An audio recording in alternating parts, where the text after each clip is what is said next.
macchina o... Sì, ho preso lì lo scalino, si è contratto e mo mi pungeva un casino. Dove dentro? Sì, qua.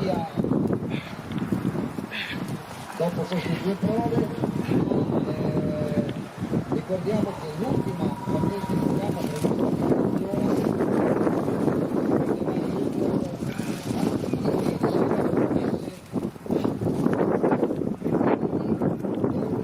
saranno in gara 48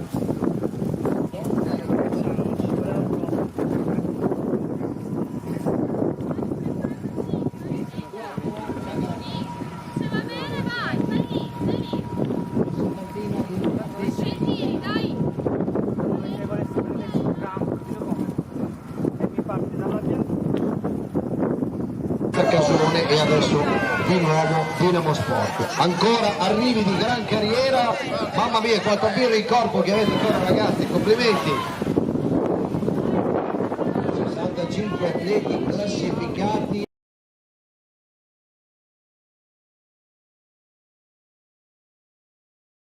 Avrebbero fatto di meglio con della maglia dell'atletica 85 nei primi 150 metri a dettare legge, ma attenzione anche alla prova femminile che non vede alla partenza la probabile grande protagonista Giulia Cordazzo che come vi dicevo martedì scorso, oltre dopo aver vinto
si è alzato formidabile, ma intanto siamo riusciti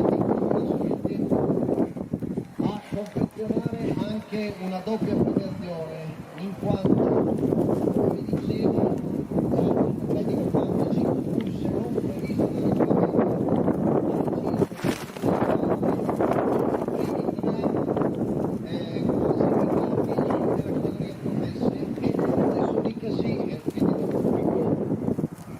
da questi microfoni anche per la prova che è in programma in questo momento, quindi vedremo le prime tre senior e le prime tre promesse under 23. Allora, nell'ordine, vincitore dei 10 km Marco Casini, Delta Atletica Sassuolo, 29 10, davanti a